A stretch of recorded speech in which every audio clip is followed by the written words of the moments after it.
हाँ जी भाई। Good evening भाई सभी को। क्या हाल चाल तुम्हारे? बढ़िया। और बताओ कैसे हो आप सब भाई?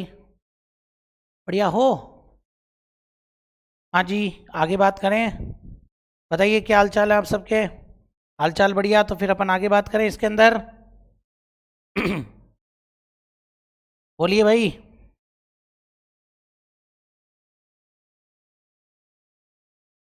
चलिए साहब, तो इसके अंदर अपन बात करते हैं भैया।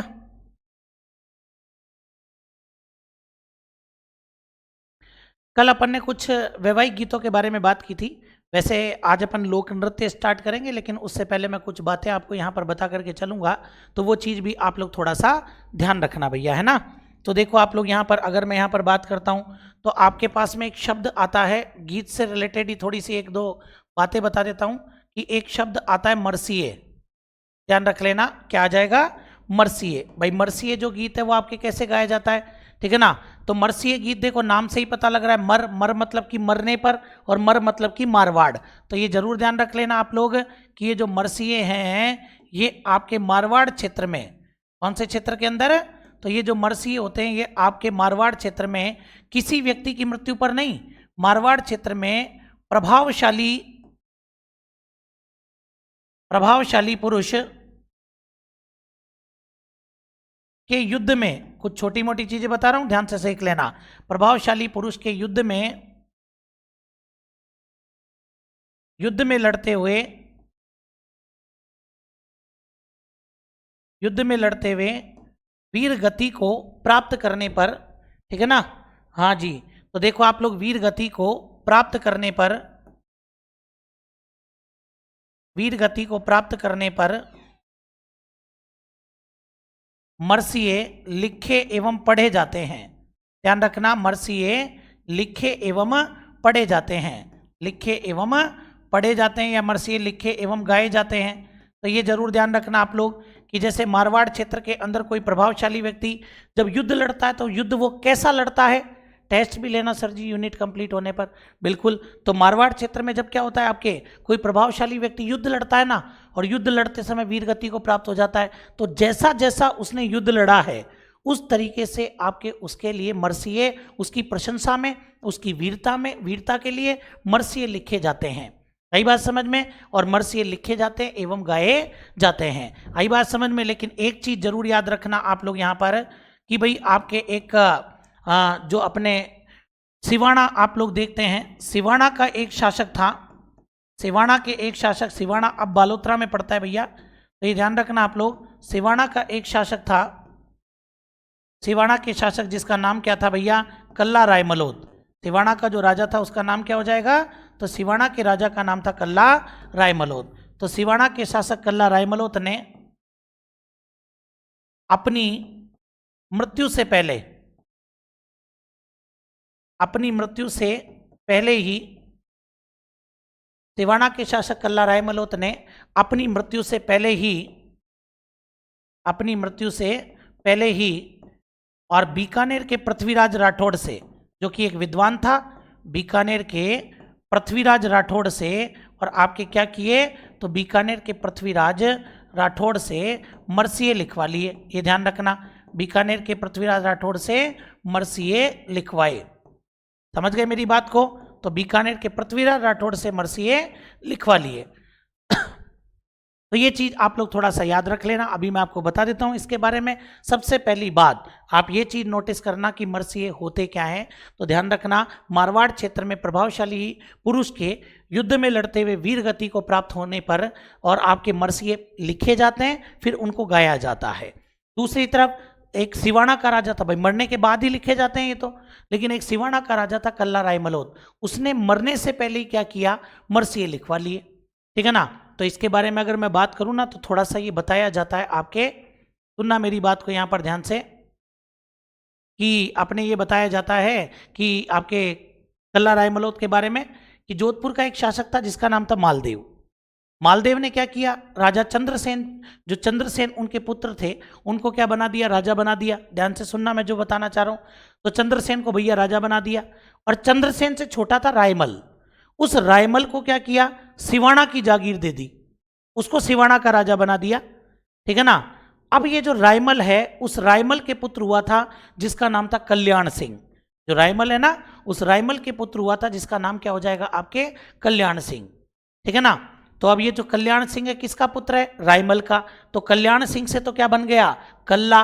और रायमल का पुत्र था इसलिए राय मलोत हो गया। तो ये ध्यान रखना आप लोग, कल्ला राय मलोत, ये इसका नाम पड़ा। अब कल्ला राय मलोत के बारे में एक स्टोरी सुनाता हूँ आपको, बहुत गजब की स्टोरी है। पहले तो बताओ सुनाऊं कि नहीं सुनाऊं? कमेंट करके बता दो फटाफट से, सुनोगे कि नहीं सुनोगे भाई? फटाफट से बताओ देखें। हाँ जी,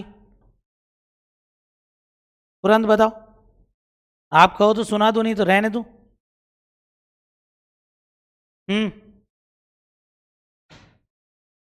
आप बोलो क्या करना है भाई, आप कहो तो सुनाऊं, नहीं तो रहने दो। हाँ जी, चलिए तो बोले तो ध्यान से सुनना। तो ये जो कल्ला रायमल होता है ना, ये सिवाना का शासक था। अकबर के टाइम की बात है। तो अकबर के टाइम पर क्या होता था, ऐसे दरबार वगैरह लगा हुआ होता था भैया। तो जब दरबार वगैरह लगा हुआ होता था तो उस समय कौन सा इनको जीएसटी पर डिस्कशन करना होता था, इनको कौन सा किसान बिल लाना होता था, कोई लेना देना नहीं। ये दरबार में क्या करते थे, युद्ध की नीति बना लिया करते थे, साम्राज्य विस्तार की नीति बना लिया करते थे। तो भाई और बचा कुचा टाइम होता उसमें शेर व शायरियाँ कर लिया करते आराम से। भाई कोई भी बोले खड़ा हो जा भाई तो कोई शायरी सुना दे, तो वो कर लिया करते थे भैया ये। तो कहते हैं कि एक बार आपके और दरबार लगा हुआ था। तो दरबार लगा हुआ था और दरबार का टाइम फिक्स होता था कि इस टाइम तक दरबार में पहुंचना है भैया। ठीक है ना, ऐसे टाइम आपके फिक्स होता था भैया। तो एक बूंदी के सुरजन सिंह हाड़ा थे, वो सुरजन सिंह हाड़ा क्या थोड़ा लेट पहुंचे। अब जब सुरजन सिंह हाड़ा थोड़ा लेट पहुंचे तो हुआ क्या कि भाई अकबर ने पूछ लिया, और सुरजन जी आज लेट कैसे हो गए? अरे बोले सर थोड़ा सा काम आ गया था, थोड़ा कुछ भी अपना बता दिया उन्होंने कि भाई इस वजह से लेट हो गया। तो भाई अकबर ने पूछा यार मैंने सुरजन सिंह जी सुना आपके, आप अपनी बेटी के लिए कोई रिश्ता विश्ता देख रहे, बताया आप अपनी पुत्री के लिए, तो आपने पुत्री की सगाई वगाई कर दी क्या?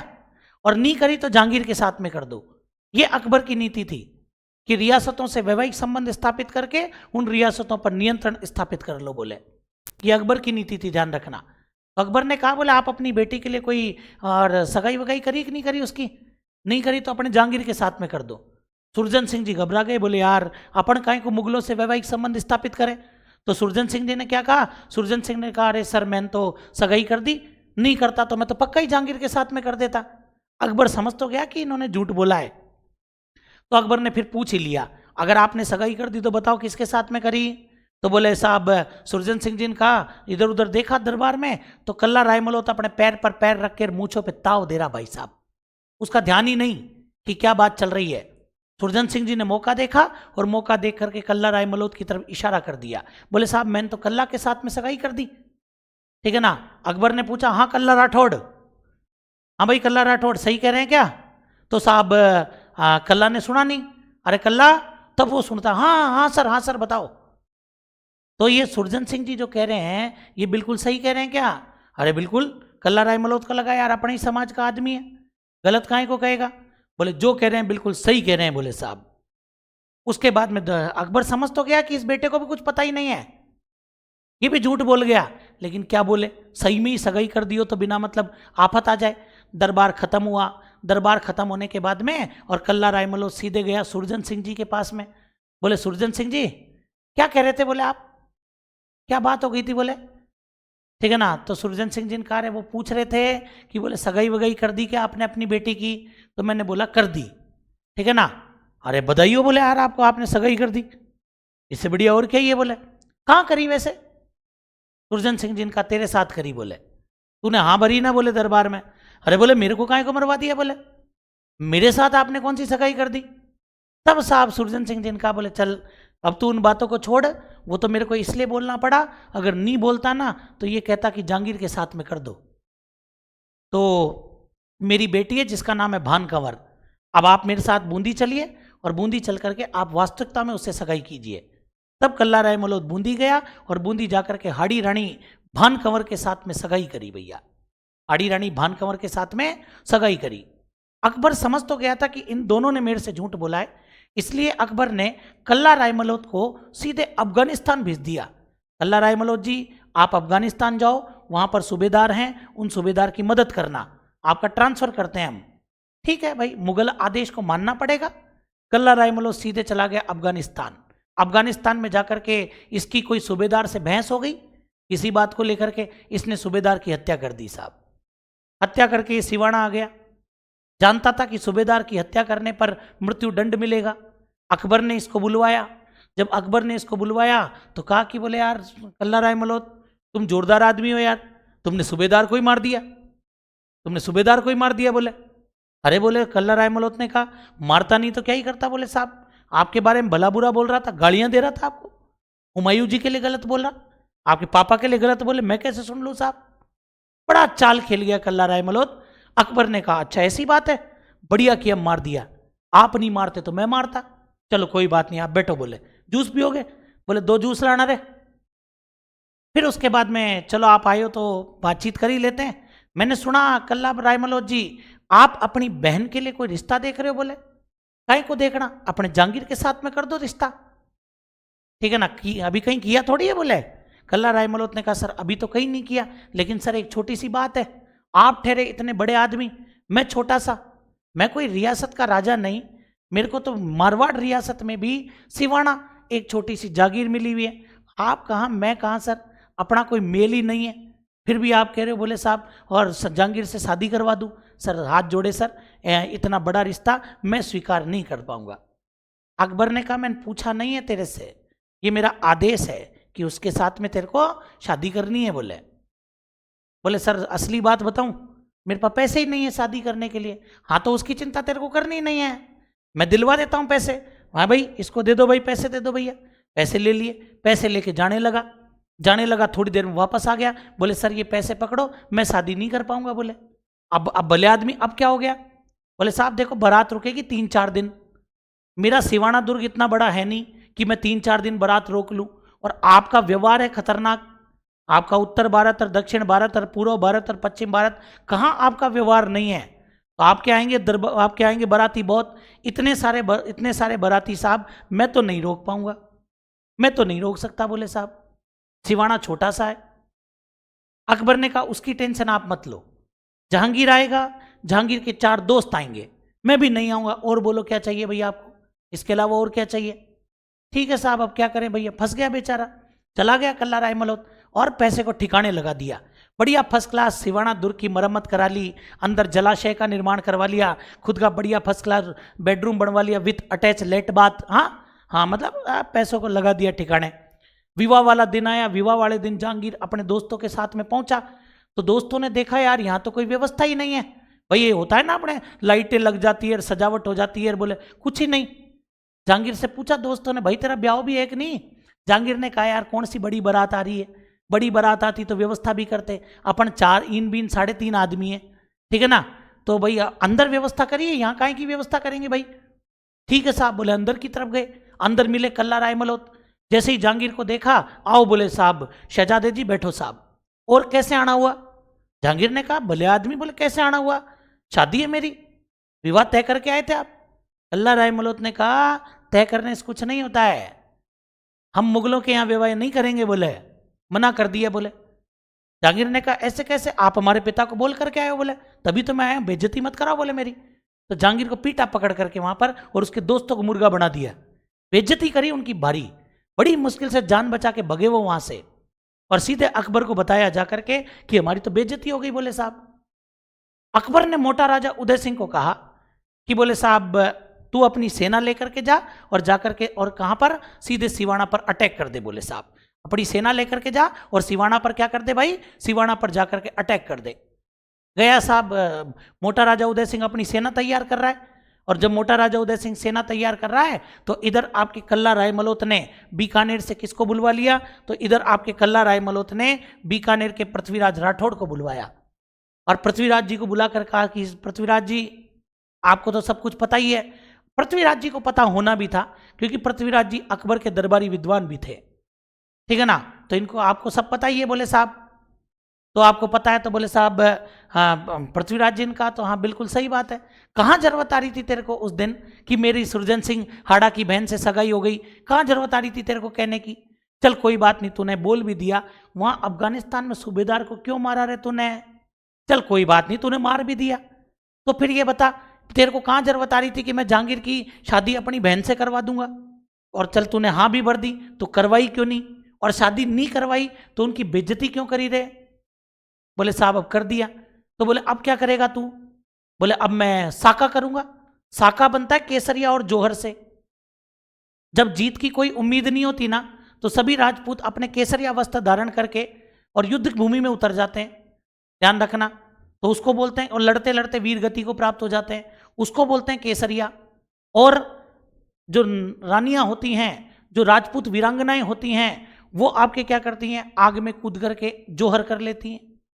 जब केसरिया और जौहर दोनों हो जाता है तो उसको साका बोलते हैं।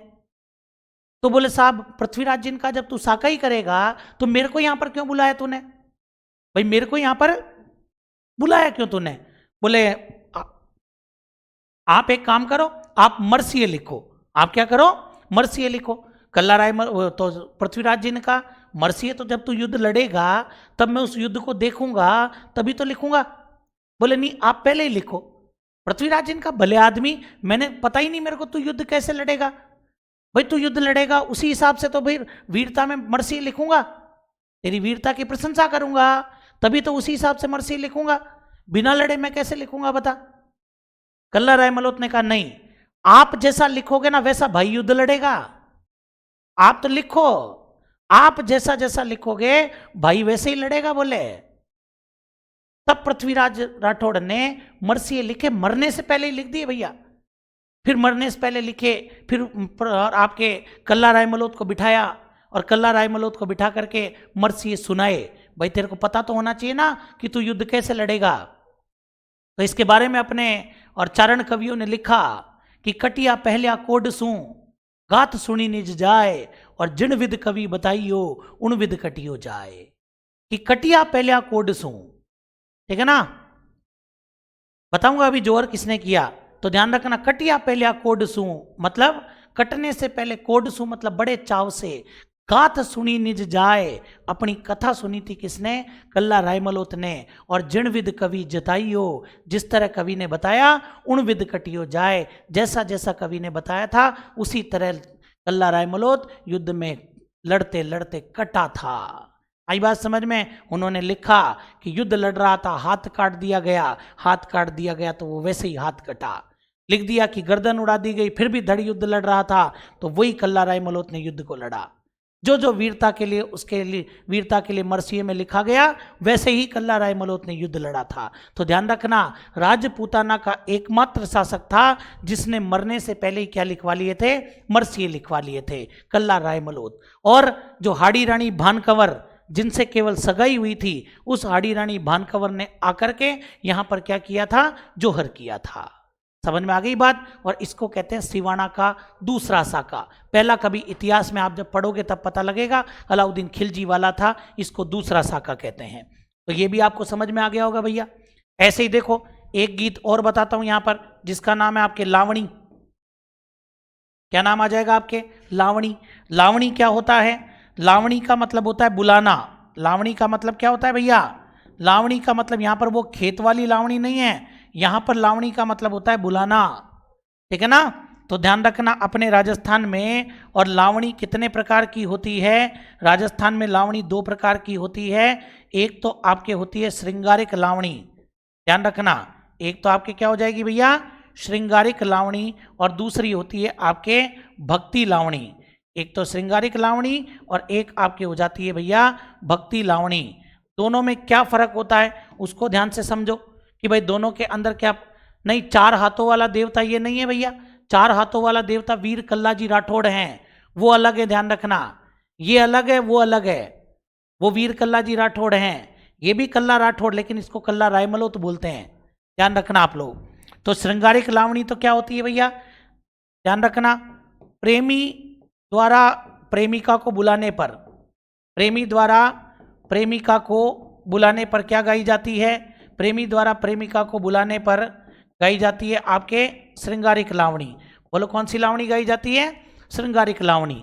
आई बात समझ। वो गाना नहीं सुनते, झलक दिखला जा, एक बार आजा आजा आजा, तो वो क्या है, वो श्रृंगारिक लावणी होती है। जब प्रेमी प्रेमिका को मिलने बुलाता है तो श्रृंगारिक लावणी गाता है। और ध्यान रखना यहाँ पर जब भक्त भगवान को मिलने बुलाता है, ठीक है ना, भक्त द्वारा भगवान को मिलने बुलाने पर, जब भक्त भगवान को मिलने बुलाता है तो ये ध्यान रखना, भक्त द्वारा भगवान को बुलाने पर आपके कौन सी लावणी गाई जाती है, तो आपके गाई जाती है भक्ति लावणी। आई बात समझ में कि मेरा, आपके सुनते भी होंगे जैसे अपन भजन वगैरह सुनते हैं, ठीक है ना, उसमें आता भी है भैया, ठीक है ना, कभी मिलने मिलाने आजा, अखियन की प्यास बुझा जा, आजा रे कन्हैया आजा, आजा रे कन्हैया आजा, आजा रे आजा कान्हा अब तो आजा, ठीक है ना, आता ही है ना आपके, तो ये जरूर याद रख लेना। मतलब जब भक्त भगवान को मिलने बुलाता है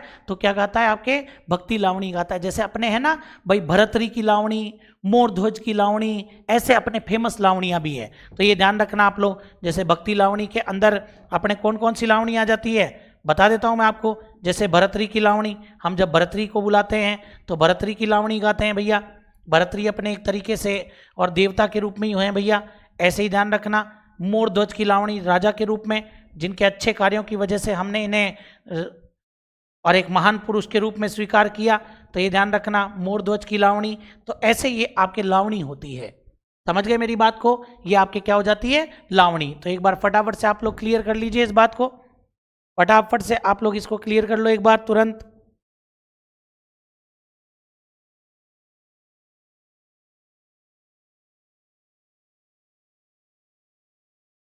हाँ जी, कोई दिक्कत इसके अंदर, तो ये भी ध्यान रख लेना आप लोग। अब कुछ और बातें मैं आपको बता देता हूं, जैसे थोड़ी बहुत इधर देखना आप लोग।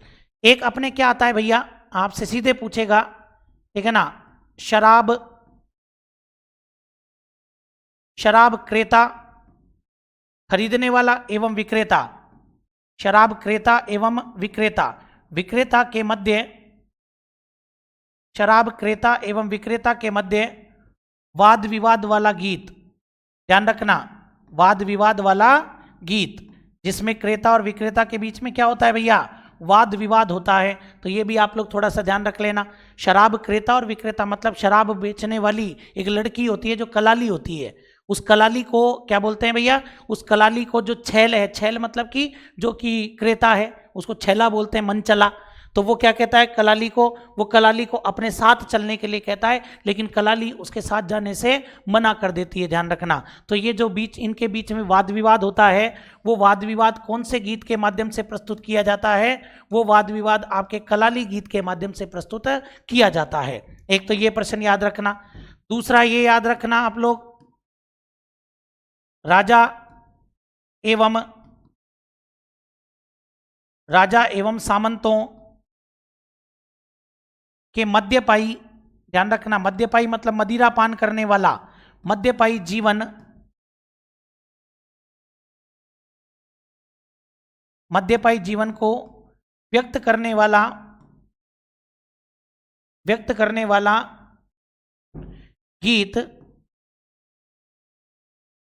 जो शराब परोसते समय गाया जाता है, जो शराब परोसते समय गाया जाता है। तो ये भी याद रखना, जो शराब परोसते समय गाया जाता है भैया वो कौन सा हो जाएगा, तो शराब परोसते समय गाया जाता है आपके कौन सा भाई, तो ये ध्यान रखना आप लोग, वो आपके हो जाएगा दारूड़ी, ठीक है ना। राजा महाराजाओं के मद्यपाई जीवन को प्रदर्शित करता है, ठीक है ना। हाँ हाँ, छैल बंवर ने थोड़ी थोड़ी दीजिए, हाँ हाँ, तो ये ध्यान रखना, राजा और सामंत के मद्यपाई मतलब कि जो मदिरा पान है उस जीवन को व्यक्त करता है, जो शराब परोसते समय गाया जाता है उसको बोलते हैं दारूड़ी। बोलो क्या बोलते हैं भैया, दारूड़ी। ऐसे ही आप लोगों को अपने आप ही पता लग जाएगा कि जैसे एक गीत होता है फाग, फाग के अलावा एक होता है आपके धमाल, ठीक है ना, फाग है, धमाल है। ऐसे ही देखो एक होता है रसिया, ऐसे ही ध्यान रखना एक आपके होता है चाचर। ये सब आपके क्या हैं, तो ये ध्यान रखना, ये जितने भी मैंने लिखे हैं ये सब आपके क्या हो जाएंगे, होली के गीत। क्या हो जाएंगे भैया, होली के गीत हो जाएंगे। समझ में आ गई बात। तो ये कुछ प्रश्न मैं आपको बता रहा हूं जो सीधे सीधे याद रख लेना आप लोग। ऐसे ही देखो आप लोग, राजस्थान में लोक गीतों के संस्मरण को क्या कहते हैं, तो राजस्थान में लोकगीतों का संस्मरण क्या कहलाता है, कोई बता सकता है मेरे को? राजस्थान में लोकगीतों का संस्मरण क्या कहलाता है? तो उसको बोलते हैं चौबीला।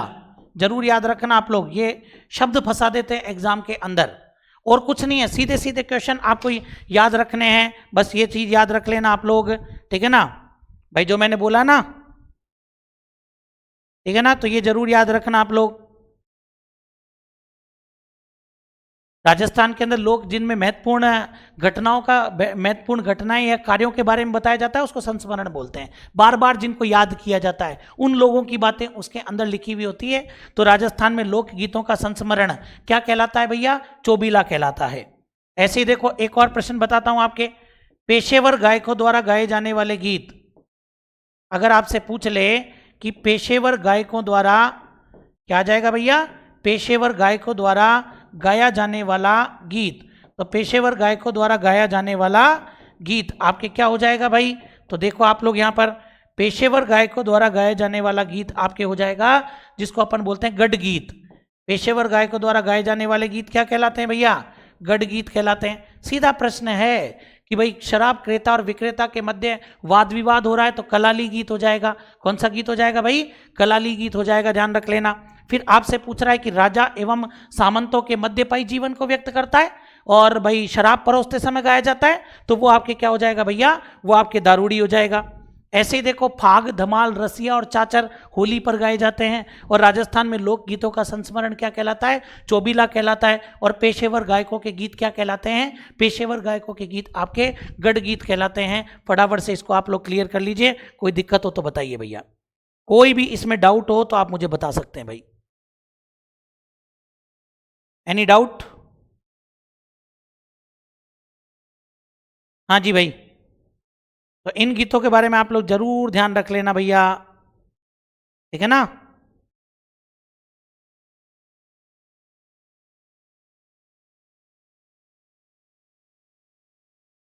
बाकी लगभग लगभग सारे गीत मैंने आपको बता ही दिए थे, तो उनमें ज्यादा लोड लेने की जरूरत नहीं है।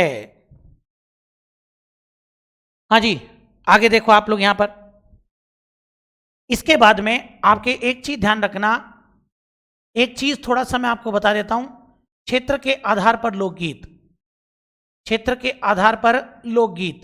चाहूं तो मैं इस चैप्टर को यहीं पर खत्म भी कर देता, लेकिन आप पुराने प्रश्न उठाकर देखना, पुराने प्रश्न उठा करके देखोगे तो यहां से भी प्रश्न मिलेगा आपको, इसलिए ज्यादा यूं मत सोचना, क्योंकि अभी आप पास टाइम है, इसलिए अच्छे से पढ़ लो बस।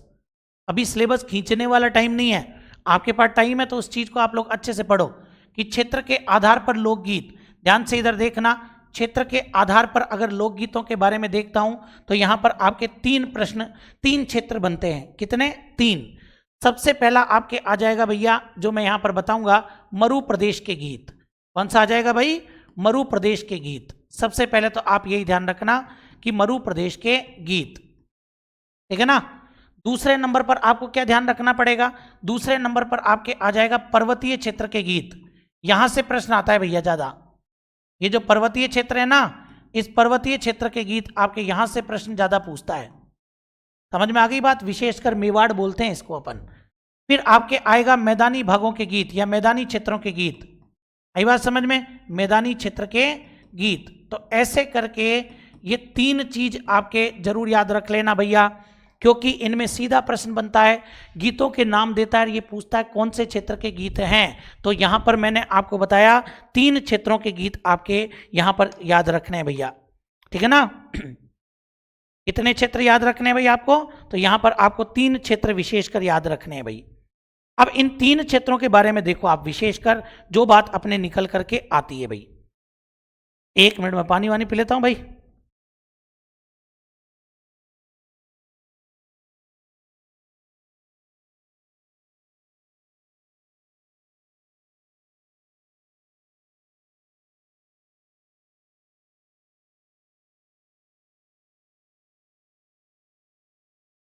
चलिए तो भाई अब बात करते हैं अपन यहां पर।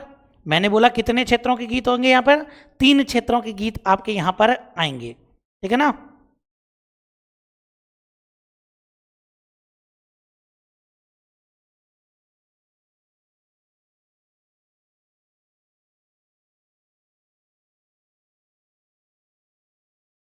चलिए तो भैया देखना आप लोग यहाँ पर, अब इसके अंदर अगर अपन बात करते हैं तो यहाँ पर आप लोग 3 तरह के गीत आ गए। सबसे पहले मरु प्रदेश। अब मरु प्रदेश के अंदर ज्यादा बात मैं नहीं करूंगा, मरु प्रदेश में आप किन किन को शामिल करेंगे ये आपके सामने एक प्रश्न बनता है भैया। तो मरु प्रदेश में आप ही बताओ किन किन को शामिल करोगे, आप बोलो, बताओ फटाफट से बोलो, फटाफट से बताओ किन किन को शामिल करें। तो क्षेत्र आप लोग ध्यान रख लेना, जैसे मैं तो जैसलमेर को इसमें शामिल करूंगा, जैसलमेर वाले आप लिख दो, बाड़मेर वाले आप इसके अंदर लिख दो, जैसलमेर, बाड़मेर, जोधपुर, बीकानेर, जैसलमेर, बाड़मेर, जोधपुर, बीकानेर, ये जो आपके क्षेत्र हैं। और भी आप ले सकते हैं, जालोर वगैरह ले सकते हैं, सिरोही मत लेना, बस सिरोही आपको नहीं लेना है, तो ये जरूर ध्यान रख लेना आप लोग। जैसलमेर, बाड़मेर, जोधपुर, बीकानेर जो आपके मरुस्थलीय क्षेत्र है ना, उसके बारे में बात कर रहा है, ठीक है। दूसरी बात इसके अंदर देखो आप, ये तो पहली बात हो गई। दूसरी बात इसके अंदर आपके क्या होता है, तो जो आपके स्वर होते हैं ना गीत, क्योंकि भाई खुला मैदान होता है, खुला मैदान होता है तो आपके स्वर को क्या करना पड़ता है, ऊपर उठाना पड़ता है, तभी तो यहाँ के जितने भी गायक कलाकार हैं ना, वो स्वर को क्या करते हैं, वो आपके वो ऊपर लेकर के जाते हैं, ठीक है ना, ये ध्यान रख लेना आप लोग। तो वो स्वर को हमेशा क्या करते हैं, ऊपर, तभी तो आप देखो मारवाड़ के जितने भी गायक हैं ना, वो शुरुआती आपके राग अलापने से करते हैं, ठीक है ना, वो क्या बोलेंगे, ठीक है ना। जैसे अपन बात करते हैं कि वो एकदम से अपन बोलते हैं, रामदेव जी का भजन गाते हैं कि घर घर हो वह पूजा थारी, पता है ना, घर घर हो वह पूजा थारी, गांव गांव जस गावे रे, जो कोई लेवे नाम पीर रो, मन चावो फल पावे रे। फिर क्या करेंगे, ओ राम सा पीर थारी, ये ऊपर गया, ओ राम सा पीर थारी, मेड़ी न ढोग लगावा, मन डारा फूल चढ़ावा, ओ रूणी चारा धनिया। तो ये जो ऊपर लेकर के जाते हैं ना, वो आपके इसके अंदर आता है, ठीक है। तो इसके अंदर जो आपके विशेष बात यह है कि जो स्वर है वो आपके ऊंचा होता है, ठीक है ना, वो आपके स्वर कैसा होता है, तो मैं कह सकता हूं कि आपके उच्च स्वर होता है एवं लंबी धुन होती है, उच्च स्वर एवं लंबी धुन। जो आरएस वाले हैं ना, उनके लिए ये चीज बता रहा हूं, सबके लिए नहीं बता रहा, केवल आरएस वाले जो विद्यार्थी हैं वो ध्यान रख लेना भाई, उनके पूछ सकता है ये वाली बात। फिर सभी के लिए जो बात है, जो बात सभी के लिए है वो सुन लो अब आप लोग, कौन कौन से गीत इसके अंदर आते हैं, ठीक है ना। अगर इसके अंदर मैं बात करता हूं तो प्रमुख गीत कौन कौन से आते हैं, तो वो देखो आप लोग यहाँ पर प्रमुख गीत के अंदर जो नाम आते हैं, आप लोगों ने जो पढ़े हैं, पहले तो वही बता देता हूं, आप लोगों ने मूमल पढ़ा है, ठीक है ना, आप लोग कुर्जा पढ़ते हैं, आप लोगों ने पढ़ा होगा एक आपके झोरावा, ये सब उसी क्षेत्र के गीत है ना, तो ये तो आपने पढ़ लिए। जो नहीं पढ़े हैं ना वो देखो आप लोग, तो उन गीतों में आपके कौन कौन से आ जाएंगे, एक आपके आएगा घुगड़ी, कौन सा आ जाएगा, घुगड़ी, एक आपके आएगा केवड़ा, और एक आपके आएगा रतन राणो। केवड़ा, रतन, राणो, ये नीचे वाले 3 याद रखना, क्योंकि ऊपर वाले आपको याद हैं, वो सीधा पूछेगा घुगड़ी, केवड़ा, रतन, राणो कौन से क्षेत्र के गीत हैं, तो आप बताओगे मरु प्रदेश के गीत हैं, ध्यान रख लेना। केसरिया बालम भी इसी में आएगा, आपके दिमाग की मत लगाना ज़्यादा, सूपना वगैरह ये सब आपके इसी में आ जाएंगे, ठीक है, ठीक है ना। तो ये भी जरूर याद रखना, जैसे सूपना आप लोग लिख सकते हो यहाँ पर, सूपना के अलावा केसरिया बालम आप लोग लिख सकते हो, लेकिन जिसके मैंने अंडरलाइन करी है ना वो जरूर याद रख लेना भैया, ठीक है ना, आई बात समझ में, तो ये जरूर याद रखना, ठीक है। हाँ जी बोलो, कोई दिक्कत,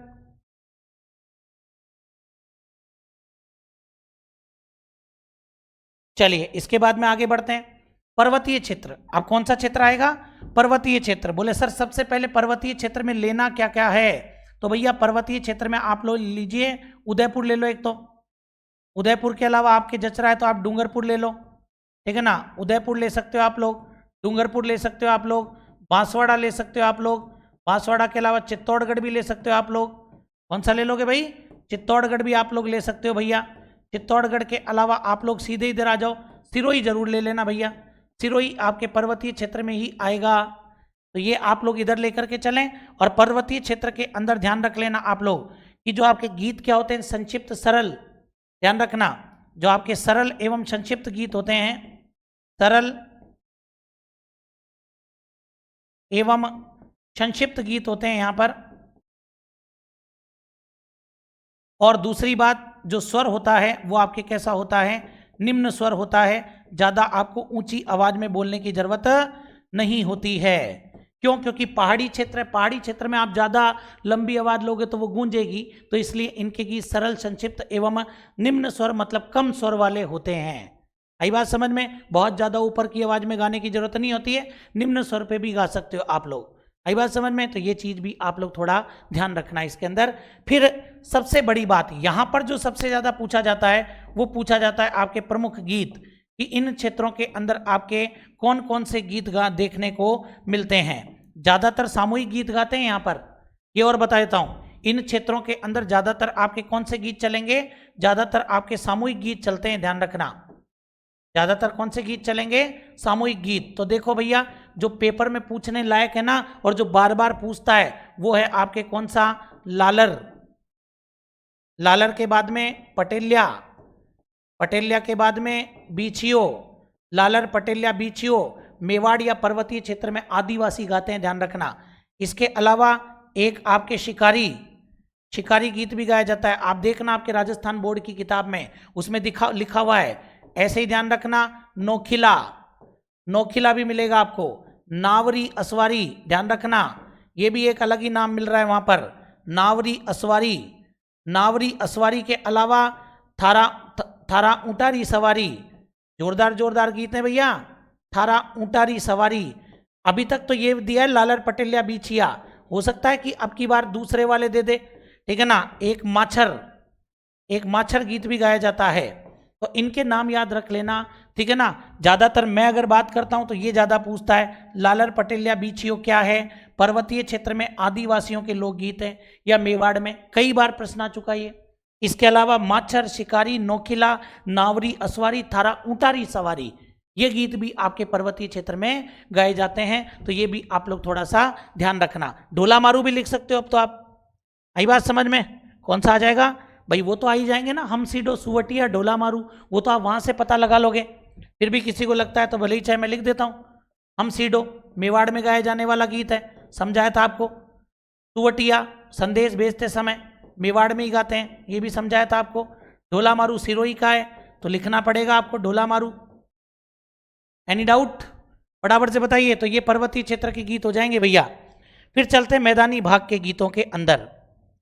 अब मैदानी भाग के गीतों में अपन कौन कौन से ले सकते हैं, तो वो भी आप लोग इधर देखो। पहली बात तो मैदानी भाग में सर अपने को लेना क्या है, बड़े ढेर पड़ा है, ढेर। जयपुर, भरतपुर, अलवर,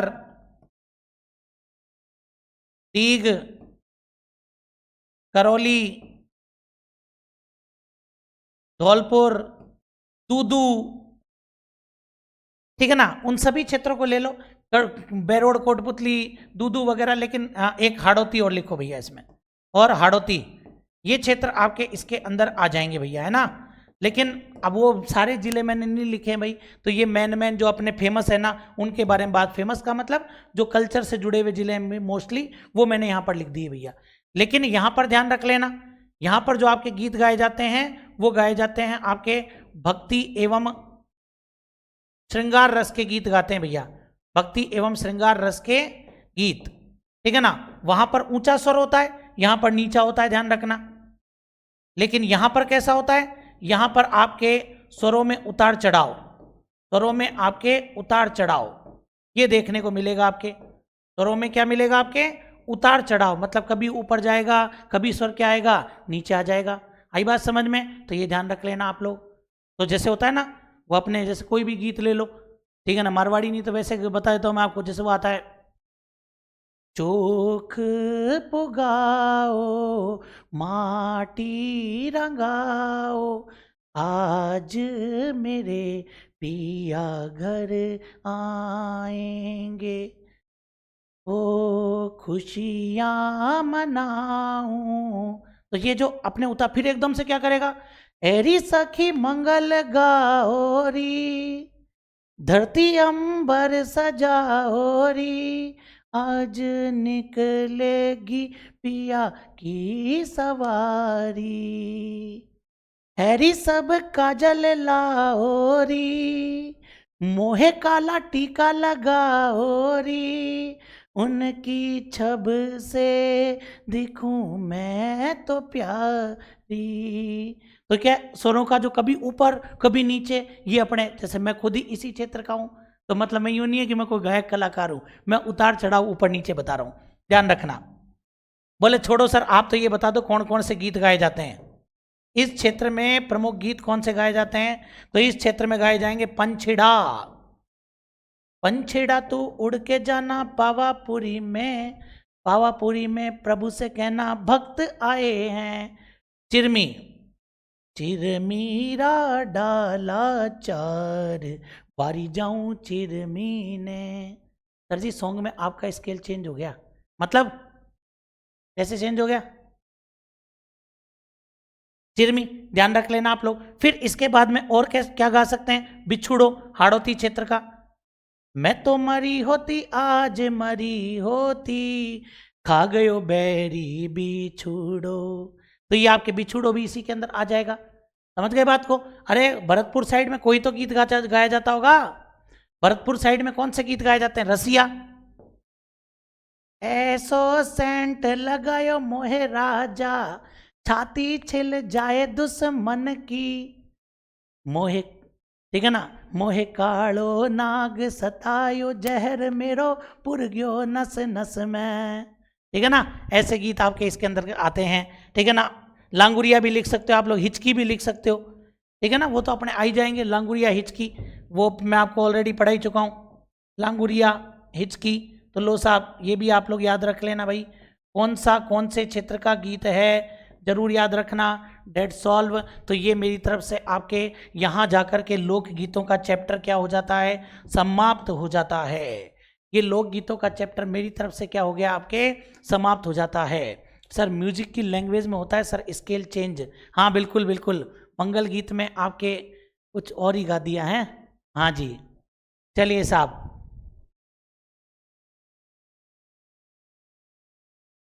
चलिए तो कोई ध्यान रखना आप लोग।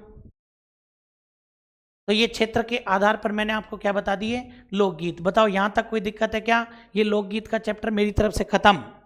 इसके अलावा मैं नहीं मानता कोई क्वेश्चन बनता है। हाँ जी, हाँ बिल्कुल बिल्कुल। चलिए भाई फटाफट से क्लियर कर लीजिए और बताओ फिर अगले आगे बढ़ूं क्या इसके बाद में? आपको जैसा बताओ, आगे बढ़ूं इसके बाद में?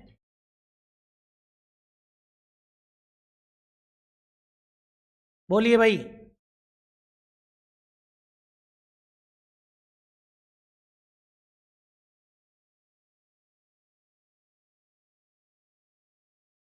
Any doubt?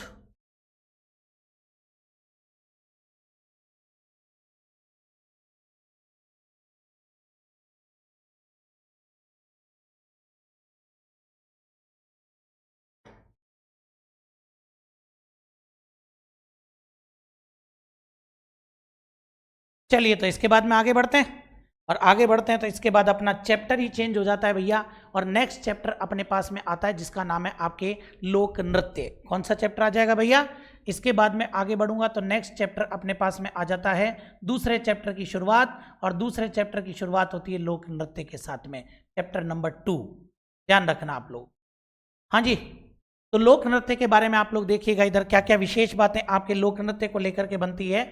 सबसे पहली बात जो अपने को पता होनी चाहिए वो ये होती है कि भाई अपने को ये ध्यान हो कि भाई नृत्य क्या होता है, मतलब कि जो डांस के बारे में बात करेंगे अपन, तो ये ध्यान रखना नृत्य आपके कितने प्रकार के होते हैं। तो नृत्य आपके होते हैं 2 प्रकार के। बोलो कितने प्रकार के?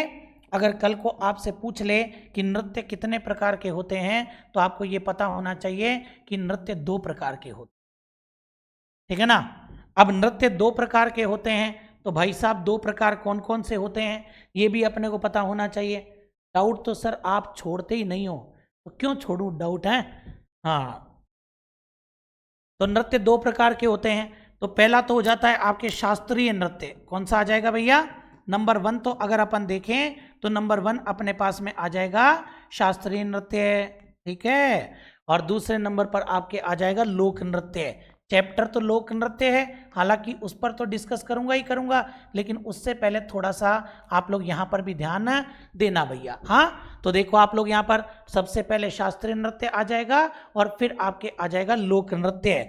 What is difference between classical dance and folk dance, मतलब शास्त्रीय नृत्य और लोक नृत्य में फर्क क्या होता है भाई, ये भी अपने को पता होना चाहिए ना कि भाई शास्त्रीय नृत्य और लोक नृत्य के अंदर फर्क क्या होता है। कोई बड़ी बारी बात नहीं है। शास्त्रीय नृत्य वे होते हैं जो आपके किस पर आधारित होते हैं, जो आपके नियमों एवं व्याकरण पर आधारित होते हैं।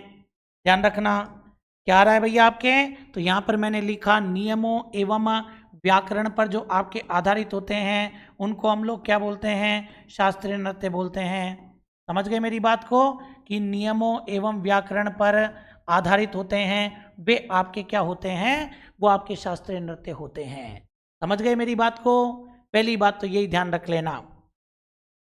जबकि अगर मैं लोक नृत्य के बारे में बात करूं कि लोक नृत्य क्या होते हैं, नियमों से मुक्त होते हैं भैया। हाँ, समझ में आई बात, तो ये ध्यान रखना। ये आपके पहली बात तो एक तो आपके लोक जीवन का प्रतिबिंब होते हैं।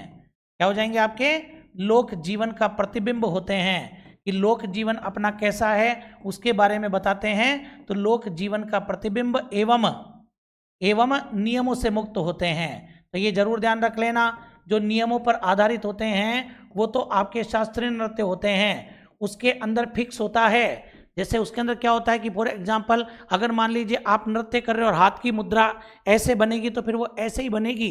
ध्यान रखना, फेस पर कैसा अट्रैक्शन आना है वो वैसे ही। यहाँ से निकल करके अगर उन्होंने कह दिया फिंगर यूं मुड़ करके और यूं जाएगी तो फिर वो यूं ही जाएगी। आई बात समझ में, उसमें कोई चेंज नहीं होगा, ठीक है ना, उसमें कोई परिवर्तन नहीं कर सकते आप लोग। अगर उन्होंने कहा है कि ये फेस की मुद्रा और ये आपके उंगलियां स्ट्रेट रहनी चाहिए तो ये आपके स्ट्रेट ही रहेंगी। फिर जो नियमों पर आधारित है वो आपके क्या होते हैं, शास्त्रीय नृत्य होते हैं। पहली बात तो ये। दूसरी बात ध्यान रखना, हमारे पूरे उत्तर भारत में, पूरे के पूरे उत्तर भारत में, अरे उत्तर भारत ही कोई लाड साहब है क्या, राजस्थान भी ले लो, राजस्थान भी तो आ गया वही आपके उसमें ही।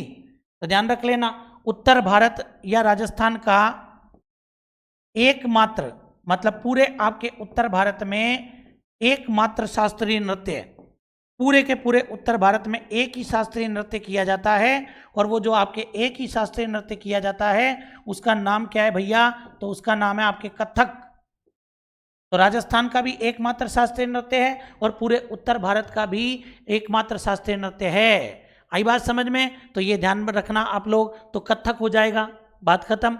लेकिन लोक नृत्य जो हैं, इन लोक नृत्यों को अपन कितने भागों में बांटेंगे भैया, लोक नृत्य को अपन 4 भागों में बांट करके पढ़ते हैं। कितने भागों में, तो अगर लोक नृत्य के बारे में अगर आप बात कर रहे हैं ना, तो भाई साहब लोक नृत्य को अगर आप पढ़ते हैं तो कितने भागों में बांट करके पढ़ेंगे भाई, तो इसको आपको 4 भागों में बांट लेना चाहिए। कौन कौन से 4 भागों में अपने को इसको बांटना चाहिए, तो वो भी आप लोग देखो इधर। मतलब लोक नृत्य को पढ़ने की दृष्टि से मैं कितने भागों में बांटूंगा, 4 भागों में बांटूंगा। अभी मैं कथक के बारे में कुछ नहीं समझा रहा, बाद में लास्ट में इसके बारे में अलग से चर्चा करूंगा, लास्ट में अलग से चर्चा करूंगा। अभी आप लोग देखो, सबसे पहले तो वो नृत्य जो पैसा कमाने के लिए किए जाते हैं। पढ़ाना मेरा व्यवसाय है, क्यों, क्योंकि मेरा मूल उद्देश्य पैसा कमाना है भाई, ये तो अपन सीधी सी बात जानते हैं। तो मैं इसको अपनी व्यावसायिक गतिविधि कहूंगा, मैं इसको अपनी क्या कहूंगा, व्यावसायिक गतिविधि कहूंगा। तो ये ध्यान रख लेना, वे नृत्य जो पैसा कमाने के लिए किए जाते हैं वो आपके क्या हो जाएंगे, तो उनको हम लोग बोलेंगे व्यावसायिक नृत्य। क्या बोलेंगे भैया, तो जो आपके पैसा कमाने के लिए किए जाते हैं वो आपके कौन से नृत्य में चले जाएंगे भाई, तो वो आपके व्यावसायिक नृत्य की श्रेणी में चले जाएंगे। सबसे पहले तो आप लोग इसी बात को ध्यान रख लेना जो मैंने यहाँ पर बोली कि जो पैसा कमाने के लिए किए जाएंगे वो क्या हो जाएंगे, आपके व्यावसायिक नृत्य हो जाएंगे। दूसरे नंबर पर देखो आप लोग यहाँ पर, दूसरे नंबर पर अगर मैं बात करता हूँ कि भाई ये तो करेगी ग्रासीय जनजाति, ये करेगी शहरिया जनजाति, ये करेगी आपके भील जनजाति, ये मीणा करेंगे, ये कालबेलिया करेंगे, ये गुजर करेंगे। मतलब कि आपने नृत्यों को जाति में बांट दिया। मतलब कि अब जो नृत्य आप पढ़ेंगे वो हो जाएंगे आपके कौन से कैटेगरी वाले, वो आपके जातीय नृत्य हो जाएंगे, ठीक है ना। तो वो आपके जातीय नृत्य हो जाएंगे। फिर इसके बाद में आप लोग क्या करते हैं, बोले ये नृत्य साहब शेखावाटी में, ये नृत्य आपके ढूंढाड़ में, ये नृत्य बाड़मेर में, ये मारवाड़ में। आपने क्षेत्र बांट दिए। जब आपने क्षेत्र बांट दिए तो तीसरी कैटेगरी क्या आ जाएगी भैया, तो तीसरी कैटेगरी हो जाएगी क्षेत्रीय नृत्य। कौन सी कैटेगरी आ जाएगी, तो तीसरी आपकी क्षेत्रीय नृत्य हो जाएगी, ध्यान रखना। ये बोले बच्चे के जन्म पर, ये बोले विवाह पर, ये मृत्यु पर, ये गणेश चतुर्थी पर, ये तेजा जी के, ये गोगा जी के, ये कैला देवी के। तो ध्यान रखना, आपने क्या कहा है, आप बताना चाह रहे हो कि कुछ नृत्य जो सामाजिक रीति रिवाजों पर आधारित हैं और कुछ देवी देवताओं के किए जा रहे हैं, तो सामाजिक एवं धार्मिक नृत्य हो जाएंगे, सामाजिक एवं धार्मिक नृत्य हो जाएंगे। तो ऐसा करके आपने कितनी कैटेगरी में बांट दिया रे, तो ऐसा करके आपने नृत्यों को बांट दिया। भाई साहब बताओ कितनी कैटेगरी में, बोलो फटाफट से, कितनी कैटेगरी में बांट दिया भाई, 4 कैटेगरी में आपने बांट दिया। फॉर एग्जाम्पल मैंने कहा ना कि एक कैटेगरी आपके व्यावसायिक नृत्य आ जाएगी, तो वहीं पर दूसरी कैटेगरी आपके जातीय नृत्य आ जाएगी, तीसरी कैटेगरी आपके क्षेत्रीय नृत्य की आ जाएगी, और चौथी कैटेगरी आपके सामाजिक एवं धार्मिक नृत्य की आ जाएगी। तो ऐसे करके आपने टोटल कितनी कैटेगरी बना ली भैया, ऐसे करके आपने टोटल 4 कैटेगरी यहाँ पर डेवलप कर ली। बोलो कोई दिक्कत है क्या इसके अंदर आपको? ये लोक नृत्य की आपके 4 कैटेगरियां हैं। समझ गए होंगे आप मेरी बात को कि लोक नृत्य की कितनी कैटेगरी है भैया, तो ये लोक नृत्य की आपके 4 कैटेगरी हो जाएगी, जिसके बारे में अपने को पढ़ना है। यहां तक जो बात अभी तक मैंने करी उसमें कोई दिक्कत हो तो बोलो भैया, जो बात मैंने अभी तक आपको बताई है उसमें किसी को कोई दिक्कत हो तो बताइए भैया, फटाफट से बोलिए।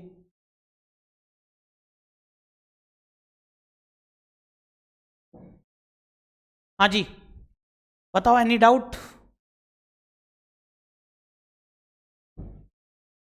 सही है,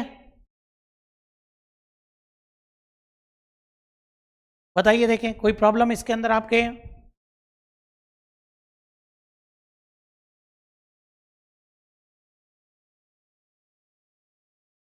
बताइए। ठीक है, यहां तक की बात तो समझ में आई गई होगी। अब अपने को यहां पर क्या करना होता है, एक एक कैटेगरी आपको देखनी पड़ेगी भैया, ठीक है ना। ये चारों ही कैटेगरियां इंपॉर्टेंट है, तो ये भी आप लोग थोड़ा सा ध्यान रख लेना। ये जो अपन पढ़ रहे हैं ये चारों ही कैटेगरियां क्या हो जाएंगी आपके, इंपॉर्टेंट है। जैसे आपसे व्यावसायिक नृत्य भी पूछ सकता है, जातीय नृत्य भी पूछ सकता है, क्षेत्रीय नृत्य भी पूछ सकता है, और सामाजिक एवं धार्मिक नृत्य भी आपके पूछ सकता है।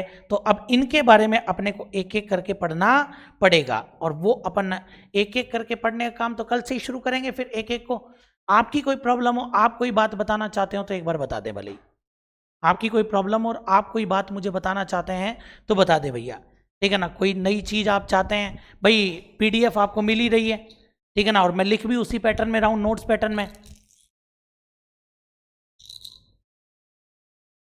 तो मैं नोट्स पैटर्न में भी लिख रहा हूँ, तो आपको ज़्यादा लोड लेने की ज़रूरत नहीं है, ये ध्यान रख लेना, ठीक है।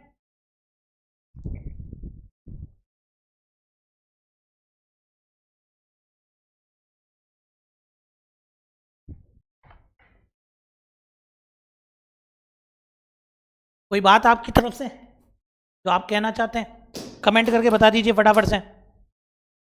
कोई भी बात जो आप लोग बताना चाहते हैं कमेंट करके बता दीजिए, और नहीं तो फिर अपन अपनी क्लास को यहीं पर समाप्त कर लेते हैं भैया आज के लिए, क्योंकि अभी अपन टॉपिक छेड़ेंगे पूरा होगा भी नहीं। कल अपन एक एक कैटेगरी के बारे में डिसाइड कर लेंगे, ठीक है। चलिए तो आज अपन इतनी बात करते हैं, इनके ऊपर डिस्कस करूंगा एक एक के ऊपर कि भाई व्यावसायिक नृत्य में कौन कौन से आते हैं, जातीय नृत्य में कौन कौन से आते हैं, क्षेत्रीय नृत्य में कौन कौन से आते हैं, और सामाजिक और धार्मिक नृत्य के अंदर कौन कौन से आते हैं। इन सभी के बारे में मैं बात करने वाला हूँ आपसे। डिजिटल बोर्ड का पूरा यूज़ करते हो आप तो करना ही चाहिए ना, जब कोई टेक्नोलॉजी अपने को मिली है तो उस टेक्नोलॉजी का पूरा यूज़ करना चाहिए भी। आई बात समझ में? हाँ, तो वो तो ज़रूरी है अपने लिए। सर क्लास डेली हो जाए आपकी तो हमारा भी रूटीन डेली का कोशिश करता हूँ यार। देखो क्यों, वो कभी कभार जैसे क्या होता है कि अब सुबह 6 बजे से क्लास स्टार्ट करता हूँ मैं पढ़ाना, सुबह 6 बजे से लेकर के बिना रुके सीधे 8 बजे ऑफ करता हूँ सारा।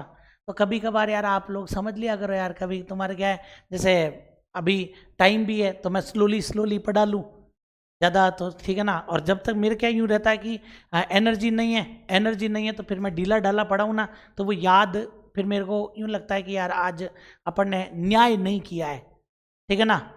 तो बाकी मैं ढंग से ही पढ़ाऊँगा, आप चिंता मत करो, उसका आप लोड मत लो, है ना। मैं ढंग से ही पढ़ाऊँगा, आप उसकी चिंता मत करो, आराम से एक एक चीज़, बहुत टाइम है अपने पास, इतना लोड मत लिया करो तुम लोग, है ना।